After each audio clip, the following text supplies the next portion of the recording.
Si no van a tomar apuntes, aquí ando. No te acuerdas.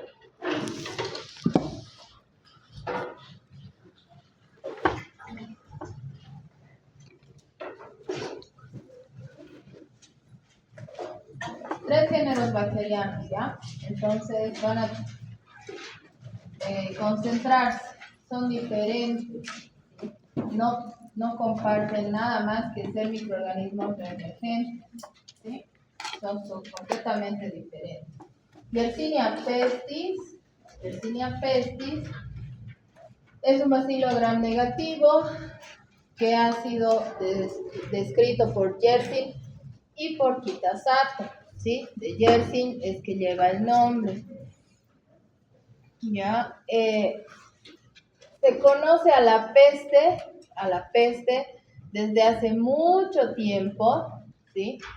Desde los años 500. Si ustedes han visto películas antiguas, ¿no? O de la antigüedad, saben que igual como había rabia, ¿no? Como era común la rabia, también había epidemias, brotes y epidemias de peste, ¿sí?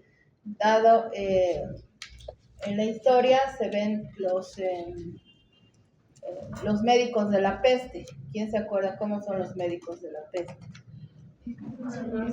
Con una máscara como si fuera un pico, ¿verdad? Entonces, esos, a raíz de las epidemias, y esta, por ejemplo, ha durado 60 años en Egipto. Después, el resto ya lo van a ver en historia o lo han visto en historia. Las características microscópicas, pues, es un bacilo cocoide, quiere decir un poco bacilo, ¿ya? Es gram negativo, recto, capsulado, ¿sí? Y que tiene granulaciones bipolares o granulaciones metacromáticas, ¿sí? ¿Se acuerdan qué son las granulaciones metacromáticas? O los corpúsculos metacromáticos. En generalidades también, en la estructura bacteriana. Son reservas energéticas, ¿verdad? De pirofosfatos. Entonces, ¿por qué está este ganchito? ¿Sí? Porque Yersinia pestis tiene ese aspecto, no con la tinción gram, sí con la coloración bipolar llamada Wilson, que es específica para gránulos metacromáticos, y cuando los vemos en ambos extremos, parece un ganchito de estos ganchos, ¿sí? Entonces es sugerente de Yersinia. Las colonias son translúcidas, por lo tanto transmiten y reflejan la luz, transparentes, redonditas, medianas, cremosas por la presencia de la cápsula, ¿sí? Tiene un borde redondo y no son hemolíticas, obviamente en agar sangre, ¿ya? Sus características bioquímicas: es inmóvil, es decir, no tiene flagelos. Muy bien. Con la prueba de la catalasa es positivo. ¿Con qué se hace la catalasa? Peróxido de hidrógeno. Muy bien. Es oxidasa negativa, por eso pertenece a la familia Enterobacteriales. Nitratos, es reductor de nitratos a nitritos. Y es coagulasa positiva. ¿Sí?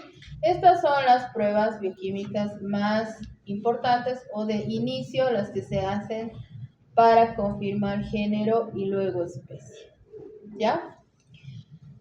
Es una bacteria que puede crecer o crece de manera óptima a 28 grados. ¿Qué se llaman esas? No. ¿De cuánto a cuánto son mesófilos? No.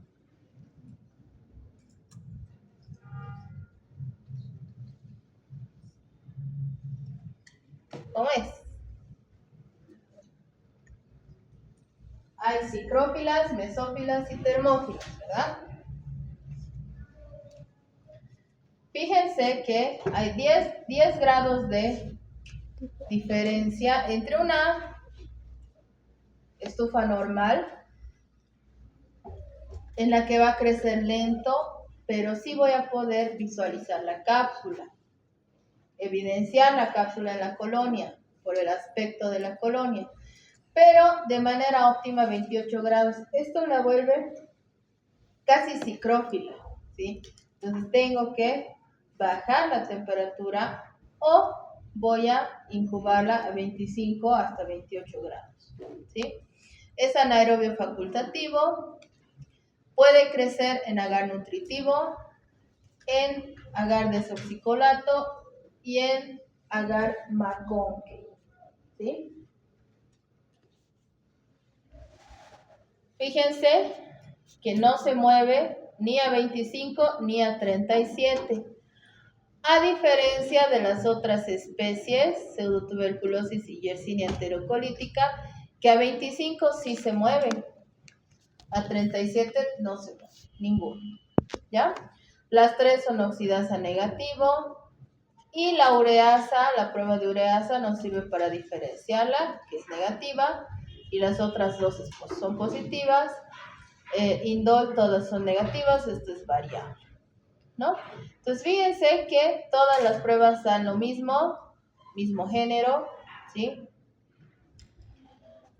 Y obviamente esto, ¿no?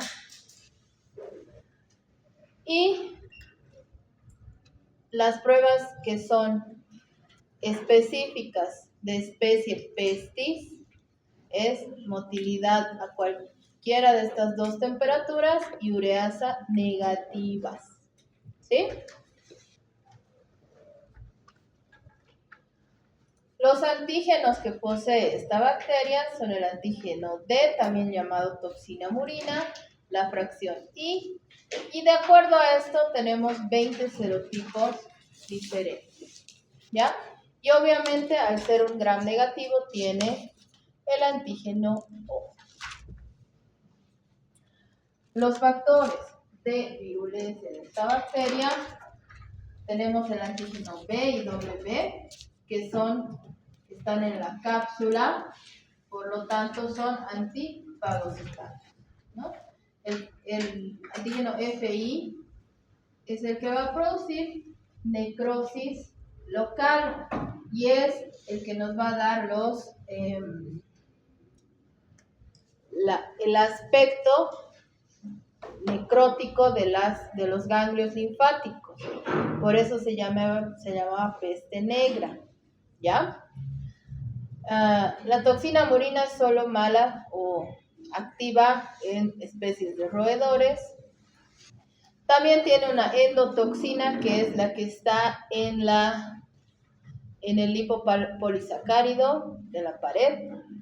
Tiene coagulasa, fibrinolicina, una exotoxina que no es muy potente, y los sideróforos que van a utilizar hierro, aprovechar el hierro de los glóbulos rojos del paciente, ¿ya? Clínicamente la peste puede ser septicémica, bubónica y pulmonar, ¿sí? La más frecuente y la que podemos diagnosticar y mirar en algún brote, incluso en nuestro país, es la peste bubónica, ¿no? Se encuentra en los ganglios linfáticos, en las cadenas ganglionares, ¿sí? Más cercanas al sitio de la picadura, porque vamos a ver que esta se transmite por un vector, ¿ya? La peste pulmonar es cuando esta peste bubónica que se encuentra en los ganglios linfáticos circula y llega a pulmón. ¿sí? Y una vez que ha llegado a pulmones ya se disemina a todo el organismo y tenemos la peste septicémica que ya es casi sin retorno, ¿ya? Entonces todo empieza con la peste bubónica y tenemos estos dos animalitos, ¿sí? La pulga Genoxila Keophis, ¿sí? Genoxila Keophis es la pulga de los ratones, ¿sí? Entonces, donde hay ratones, hay pulgas de los ratones, ¿verdad?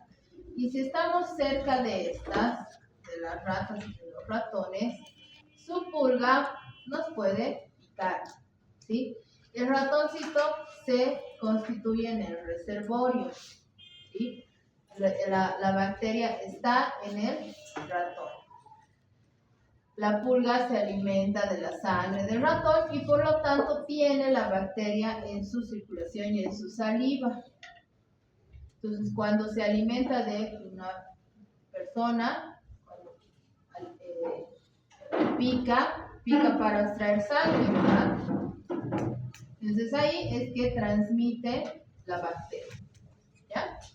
Una vez que te ha picado la pulga infectada, tardan entre 4 y 7 días, esto se llama tiempo de incubación, en aparecer la fiebre, los escalofríos y los hongos, ¿sí?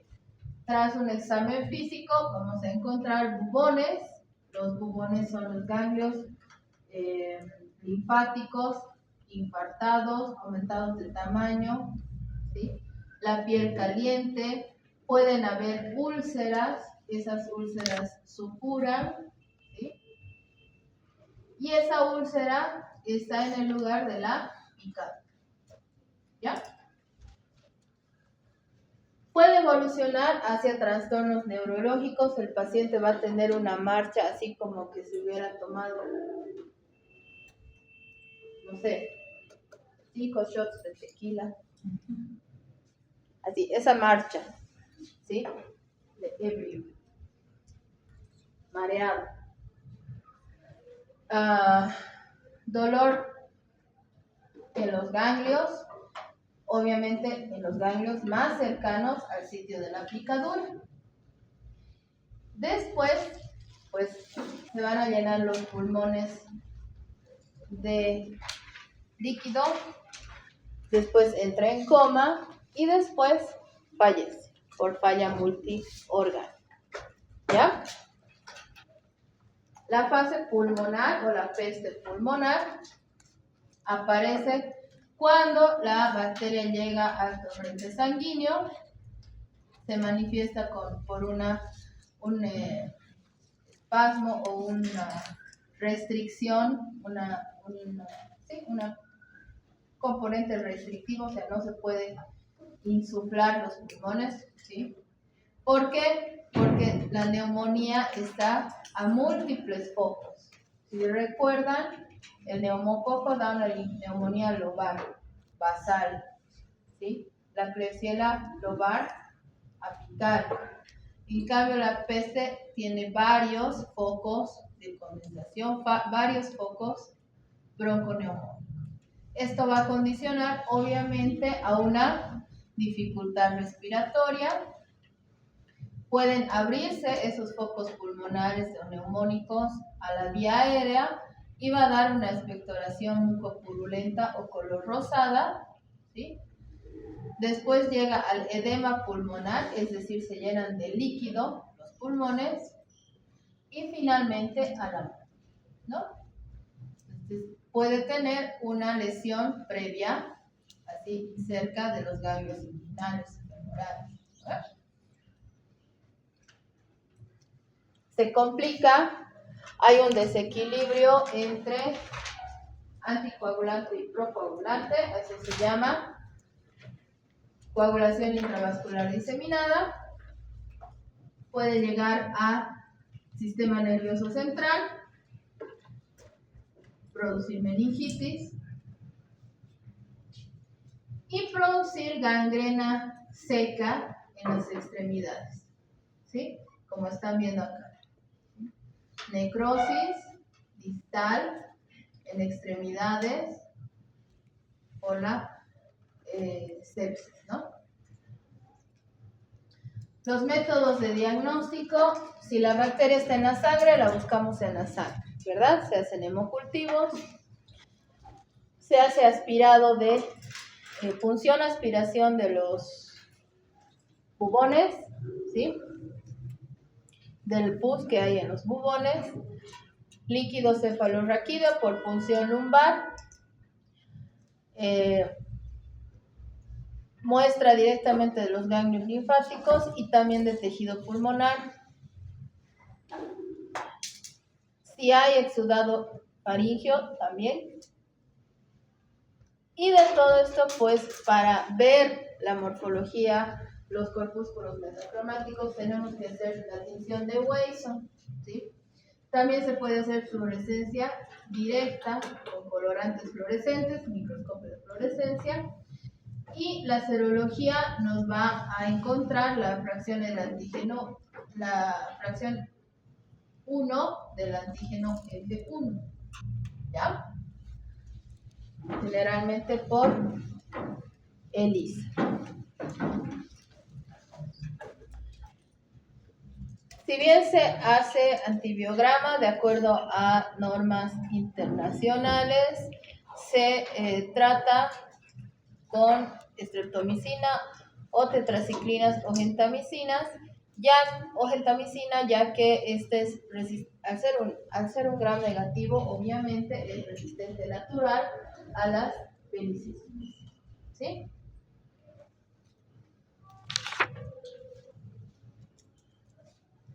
Este es uno de los motivos por los que se hace control a los animalitos que cruzan la frontera, ¿no? Entonces, por eso piden un montón de requisitos para traslado de animales de un país a otro, ¿sí? Porque pueden ser reservorios. Puedes llevar las pulgas, no necesariamente ser reservorios de la bacteria, sino ser transporte de las pulgas de los roedores, ¿ya? Lugares donde se vea que no hay mucha higiene, que hay ratones y demás, se deben usar insecticidas. Y obviamente el que existan ratones en un lugar denota falta de higiene, ¿verdad? Entonces es importante estas medidas para eliminar a los roedores, ¿ya? ¿Preguntas de este? ¿No hay?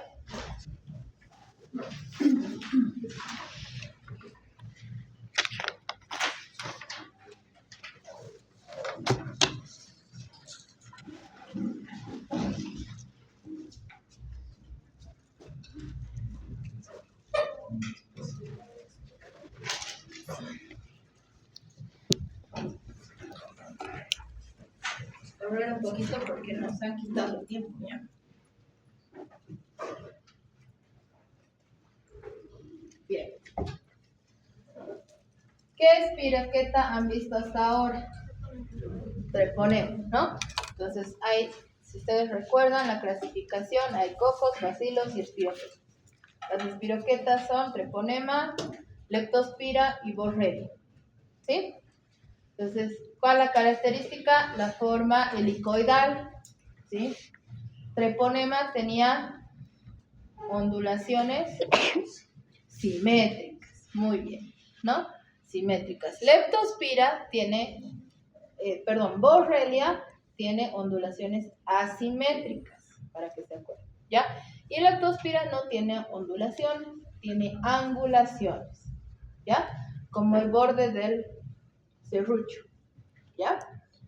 Ángulos, angulaciones. Y además tiene ganchos en los extremos. Ya no quiero correr esto.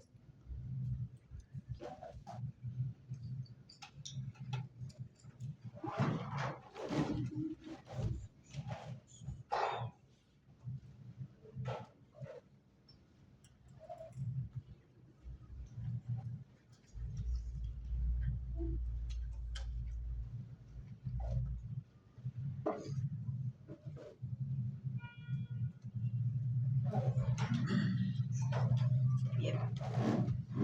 Entonces también es una enfermedad, una bacteria asociada a los roedores, ¿ya?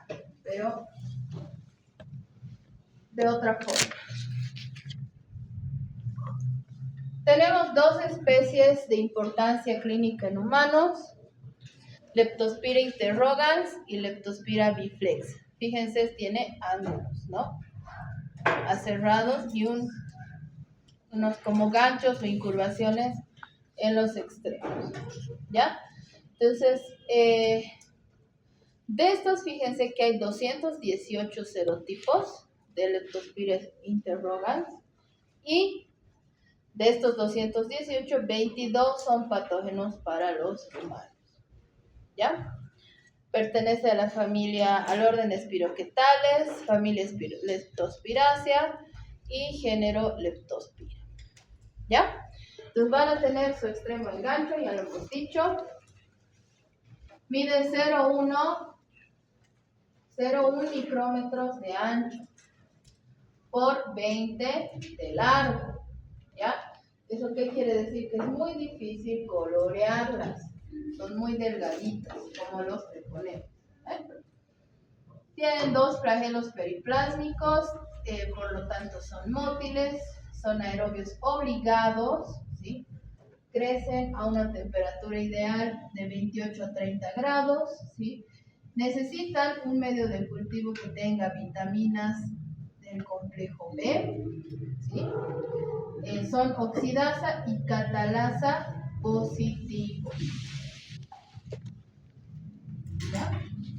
Leptospira interrogans es el agente causal de la enfermedad de Weil, ¿ya? ¿Cuándo se produce esta enfermedad? Cuando la persona está en contacto con orina del roedor infectado, ¿sí? O tejidos del animal infectado, animalitos muertos o su micción, ¿sí? Su orina. Esta orina puede contaminar el agua, el suelo, ¿sí? Entonces esa agua contaminada también es una fuente de infección. Los pacientes van a tener ictericia, hemorragia, fiebre, escalofríos y dolor muscular. ¿Con qué otra enfermedad confundirían esto?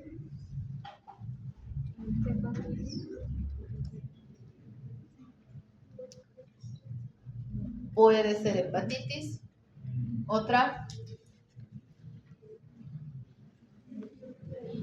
fiebre amarilla, muy bien, ¿no? Entonces, esos son los diagnósticos diferenciados cuando vemos un paciente con fiebre e ictericia, ¿sí? Y además es la epidemiología, ¿no? El lugar donde reside. ¿Qué factores de virulencia tiene esta bacteria? Pues tiene la hialuronidasa, que es la que le permite invadir el tejido, ¿sí? Tiene endotoxinas y tiene hemolicinas, ¿sí? Que destruyen los glóbulos rojos. Ingresa por mucosas, por piel, ¿sí? Por la piel, por una piel delgadita, puede ser una piel erosionada, ¿sí? O sea, herida o lacerada, ¿no? Se disemina por vía sanguínea a todos los tejidos y puede llegar a meninges, hígado, riñones, ¿sí? Y además puede producir hemorragia. Después, al final llega al sistema renal, a los riñones, y ya la encontramos en orina. La parte de la inmunidad del sistema inmune que se encarga de detener la leptospirosis es la inmunidad humoral o los anticuerpos. ¿Ya? Es una bacteria que, si bien se puede cultivar, es muy difícil, ¿sí? ¿Por qué? Porque necesitamos medios muy especiales, el Fletcher, el Twin 80, que son medios semisólidos, ¿sí?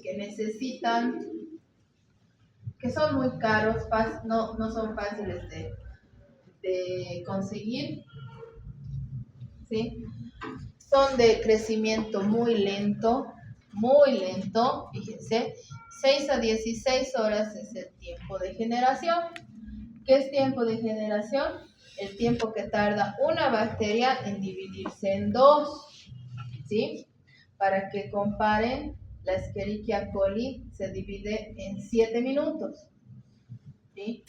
Entonces la leptospira se divide en hasta 16 horas y necesita una temperatura menor, ¿sí? Entonces es una diferente temperatura, ¿no?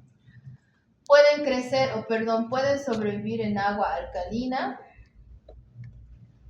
pueden crecer lentamente hasta en 4 meses, ¿sí?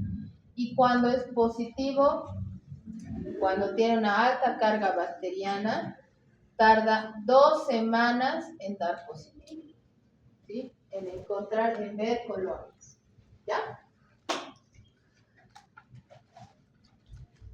En los primeros 10 días encontramos en la sangre y en el líquido cefalorraquídeo y después de los 3-4 meses se encuentra en la orina, ¿ya? Podemos tener una infección subclínica con muy pocos síntomas. Puede dar una enfermedad pseudogripal, parecida a una gripe, a un resfrío, ¿sí? Y esto puede evolucionar de dos formas: hacia una meningitis aséptica, ¿sí? ¿Qué es una meningitis aséptica? Hago el cultivo del líquido cefalorraquídeo y no va a crecer ningún microorganismo en medios convencionales, ¿sí? O voy a mirar el citoquímico y no hay polimorfonucleares, por ejemplo, ¿sí? Entonces, y también la enfermedad de Weil, que ahorita vamos a ver.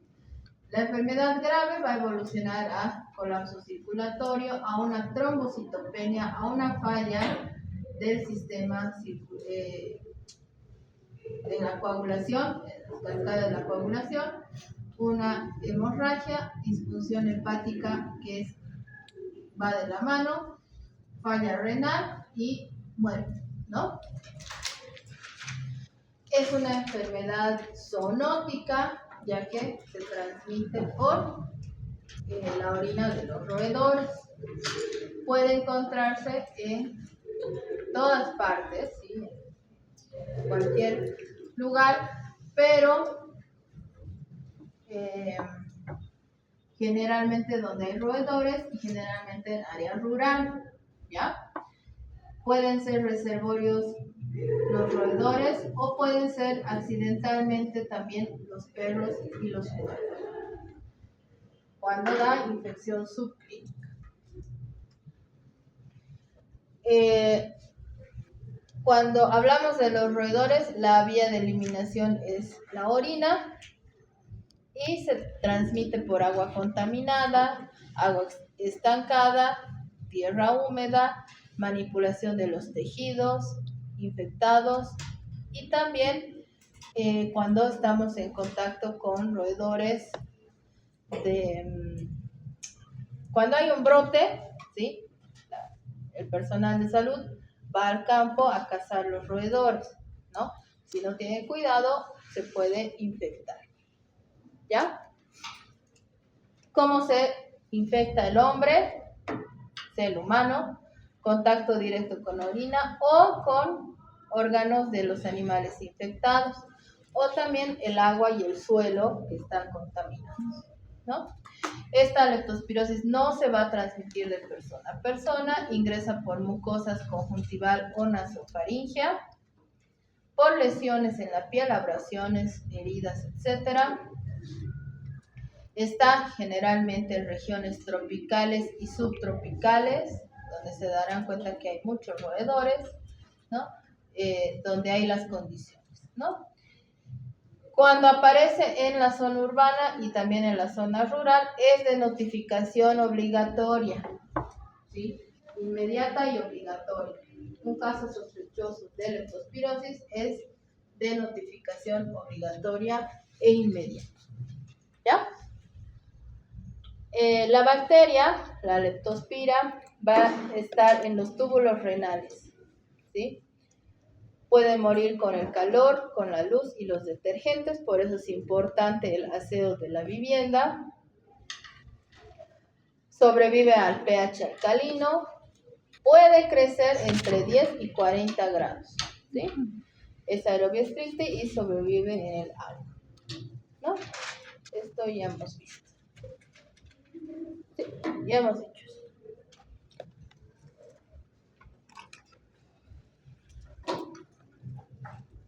¿Cómo se previene?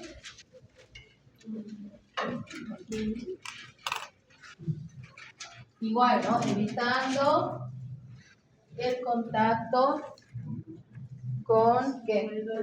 Proveedores. ¿Qué más?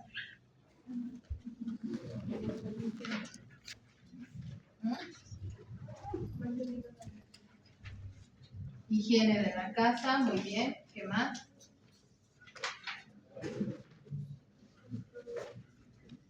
¿Mm?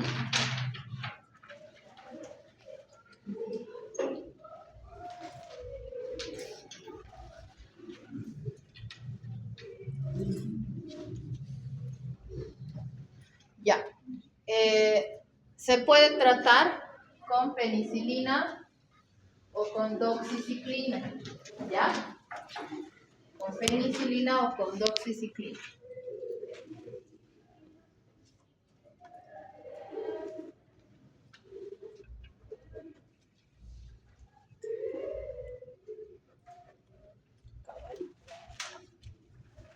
Y la última,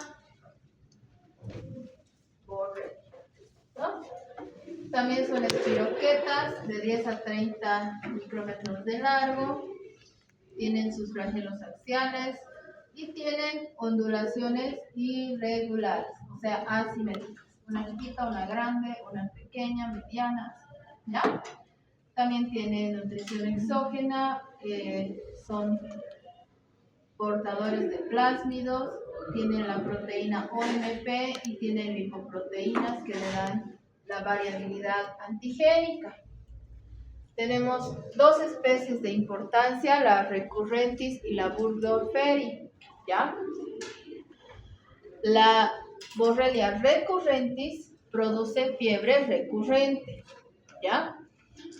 ¿Cómo se caracteriza? Por fiebre, dolor de cabeza, cefalea, ¿no? Debilidad y una picadura de piojo principal, ¿ya? Entonces aquí el vector es el piojo, el pedículus, ¿no? Pedículus humano. Entonces, fíjense el cuadro térmico. Normal, sube a más de 39. Va, sube a 40, casi 41. Se mantiene entre 39 y 40, 39 y 40, 5 días baja. Normal, normal, normal. Vuelve a subir, eso es recurrente, ¿sí? 5 días más o menos a una semana, baja, normal, vuelve a subir, otros 5 días. Vuelve a bajar, vuelve a subir. ¿Ya? Tenemos dos formas de manifestaciones, ¿ya? Si transmite el piojo, se llama brote epidémico o fiebre recurrente epidémica, ¿sí? El pedículus. Y las garrapatas también pueden transmitir, ya esto se llama brote endémico y fiebre recurrente endémica, ¿ya? La inmunidad está dada por... Ay, perdón. Ya decía yo muy rápido.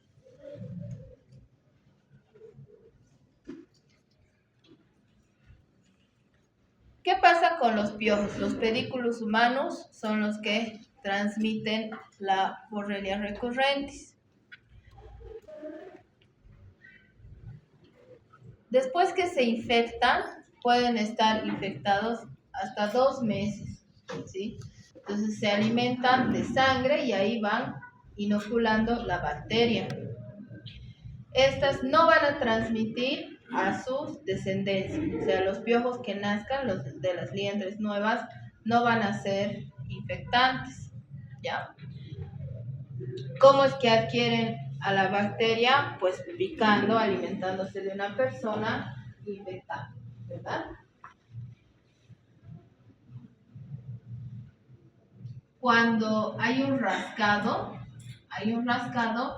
se facilita el ingreso de la bacteria por el sitio de la picadura, ¿ya? Es decir, que esta sí se puede transmitir de persona a persona, pero cuando se transmiten los piojos, ¿sí? No la bacteria directamente. Y está muy relacionado con el hacinamiento, cuando hay muchas personas en ambientes muy pequeños, obviamente con baja higiene, y hay todos tienen piojos, ¿verdad? Comparten todo, hasta los piojos. Existe, una vez que llega a la sangre, una multiplicación exponencial y hay muchas miles de espiroquetas por mililitros por mililitro de sangre, y eso se llama espiroquetemia, ¿sí? Entonces, no hay un factor de virulencia descrito exactamente, ¿sí? Pero la bacteria se queda como en un filtro en órganos internos, y a las recaídas son lo que llamamos la fiebre recurrente, ¿no? Se liberan y empiezan a producir la fiebre hasta que se encapsulan de nuevo, ¿ya? Y las proteínas OMP son las que le dan la diferencia de antígenos, ¿ya? Se forman anticuerpos específicos contra las borrelias, y el sistema del complemento las destruye gracias al complejo de ataque a la membrana, ¿verdad? Entonces, estos anticuerpos sirven o funcionan, si quieren, ante las variantes antigénicas. Pueden funcionar. Esto quiere decir que se puede controlar la enfermedad. Controlar, ¿sí? Puede volverse, ¿qué hemos dicho más antes? Recaídas, ¿sí? Pueden ocurrir las recaídas, ¿ya? Si yo hago un frotis sanguíneo y hago una tinción Gram de ese frotis sanguíneo, fíjense que voy a encontrar glóbulos rojos, voy a encontrar glóbulos blancos, plaquetas, y aquí están las borrelias en circulación, ¿sí? En especial en el periodo febril es cuando van a aparecer, en la espiroquetemia, ¿vale? Cuando se diagnostica por esto: diagnóstico directo, frotis sanguíneo, tinción Gram y prueba de anticuerpos, ¿sí? Pruebas serológicas.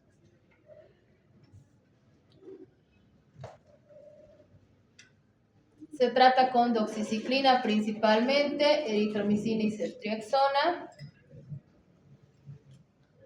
Cuando hay la fiebre, cuando viene la fiebre, dura 5 o 6 días y se asemeja a la sepsis, ¿sí? 5 o 6 días y de ahí disminuye, ¿no? ¿Por qué se produce la fiebre? Porque se encuentra con nuestro sistema inmune los destruye y eso libera la endotoxina y por lo tanto el lipopolisacárido, ¿no? Y eso produce la fiebre, ¿ya? Se previene eliminando los piojos o las garrapatas con insecticidas, con control de roedores, y los insecticidas para ¿ya? Y la última, la especie Burgdorferi, es una bacteria que produce la enfermedad de Lyme, ¿sí? Que puede tener fiebre, una pápula indiana, fíjense, parece un tiro al blanco, ¿verdad? Aquí está la picadura de la garrapata, esta sí es por garrapatas, el eritema, después una parte sin eritema y otra con eritema, ¿sí? Como un tiro al blanco, por eso se llama exantema indiana, ¿ya? Puede tener una artritis recurrente, un dolor articular que igual viene de mucho tiempo sin dolor, después otro tiempo con dolor, ¿sí? Mialgias y signos de irritación meningia. Y las complicaciones, pues con meningoencefalitis, con miocarditis y también tenemos la artritis recurrente. ¿Ya? ¿Qué pasa con las garrapatas? Las garrapatas tienen un ciclo de vida estacional, ¿sí? En la primavera depositan los huevos, eclosionan las larvas en el verano, ¿sí? Las larvas se alimentan de un animal, que en este caso es un roedor reservorio, también es un ratoncito, ¿sí? Que está ahí la bacteria, entonces las garrapatas se infectan del ratón, alimentándose del ratón. Y estas larvas se vuelven inactivas en otoño. En invierno se vuelven ninfas, ¿sí? Las larvas. O sea, fíjense que es lento su ciclo, ¿no? En ninfas. Esas ninfas pueden picar a un humano y transmitir la borrelia, ¿sí? Y ahí tenemos el eritema indiano. Pero también pueden infectar a un roedor sano, ¿sí? Entonces, estas ninfas en primavera otra vez se vuelven en verano adultas. Estas adultas se alimentan de animales más grandes en otoño. Y en invierno las hembras se vuelven inactivas y los machos mueren. Para que en primavera, otra vez, las hembras vuelvan a depositar los huevos. Entonces fíjense que es un periodo, un ciclo de 2 años que tienen las garrapatas, ¿no? ¿En qué ciclos vamos a ver transmisión? Cuando son ninfas y cuando son larvas se van a infectar, y cuando son ninfas van a infectar. ¿Se entiende, no? Entonces, es importante que sepan que este ciclo dura 2 años, el ciclo evolutivo de las garrapatas, ¿sí? De las algas y de los ixodes, ¿ya? Y estos se alimentan también de los perros, ¿sí? Bueno, obviamente aquí estamos viendo un mamífero grande, pero también aquí pueden entrar los perros que están cerca, ¿no? Que obviamente están más cerca que los otros mamíferos, ¿no? La patogénesis tampoco está bien establecida. Tenemos estas proteínas que están, una se une, la OSVAT se une al intestino medio de la garrapata, ¿sí? Y la OSPCE está en la transmisión, ¿no? Lo que sí se sabe es que esta bacteria evade el complemento, por lo tanto, no se puede morir por el complejo de ataque a la membrana, ¿sí? El diagnóstico de sospecha va a ser clínico, la fiebre más el eritema indiano, ¿sí? De la enfermedad de Lyme. Eso es antecedente de exposición. Se puede hacer un hemocultivo, un cultivo de la lesión, se puede obtener líquido articular porque va a haber artritis, inflamación de las articulaciones y también pruebas antígeno-anticuerpo, pruebas serológicas, ¿ya? Entonces, cuando tenemos un cultivo positivo, se hace estas tinciones fluorescentes y se observa en campo oscuro, ¿no? O en microscopio de fluorescencia. De la misma manera, la doxiciclina y la amoxicilina son tratamientos de elección y también de manera intravenosa con ceftriaxona. Pero fíjense que el tratamiento es sumamente largo, porque también es una bacteria que crece mucho tiempo, tiene un tiempo de generación súper largo. El hemocultivo puede tardar 2 a 4 semanas en dar positivo, ¿sí? Entonces, el tratamiento es largo y además tiene muchas recaídas, ¿ya? Muchas recaídas. No sé si tienen preguntas. ¿Cómo se previene? Lo mismo, ¿no? Higiene.